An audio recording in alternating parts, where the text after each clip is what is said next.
Je vous présente les petites histoires de l'Impossibilium. Ce sont des histoires comme vous en aurez rarement entendu. Il faut savoir que sur Zello, il n'y a pas de vidéo, parfois des photos mais pas partout, en fait seul le son compte.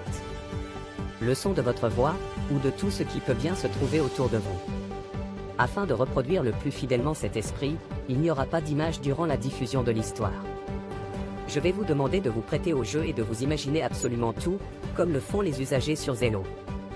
D'ailleurs, il n'est pas trop tard pour être à ton tour un usager Zello et avoir en primeur des histoires loufoques comme celle qui suivra sous peu.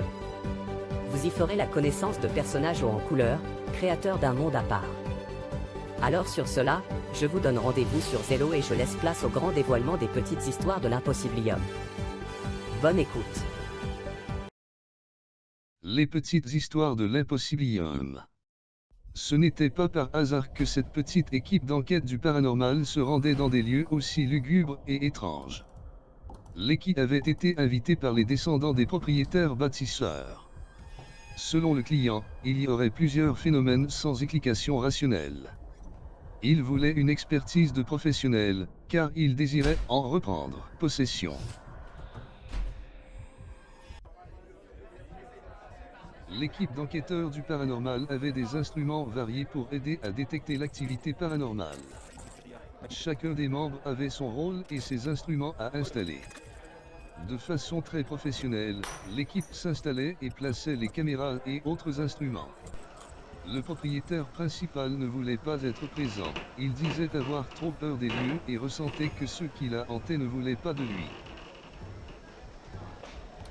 Durant 3 jours et 3 nuits, l'équipe enregistre plein de phénomènes louches.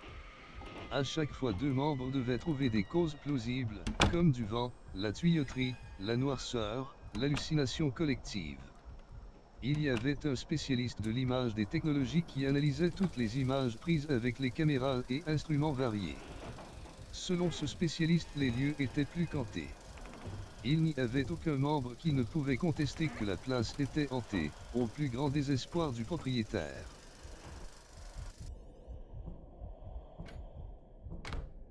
Les chaises se déplaçaient, les fenêtres s'ouvraient et se refermaient toutes seules, le plancher craquait comme si quelqu'un marchait à côté des enquêteurs, alors qu'il n'y avait rien. Sur vidéo, dans la cuisine, il y avait des ustensiles qui volaient d'un bout à l'autre, les assiettes tombées et cassées, sans qu'il n'y ait personne de visible. Un gros lustre s'est mis à bouger et à accrocher le plus rationnel des enquêteurs qui eut vraiment peur. Il eut si peur qu'il voulut se sauver mais a trébuché et a amené les autres membres dans sa chute mortelle.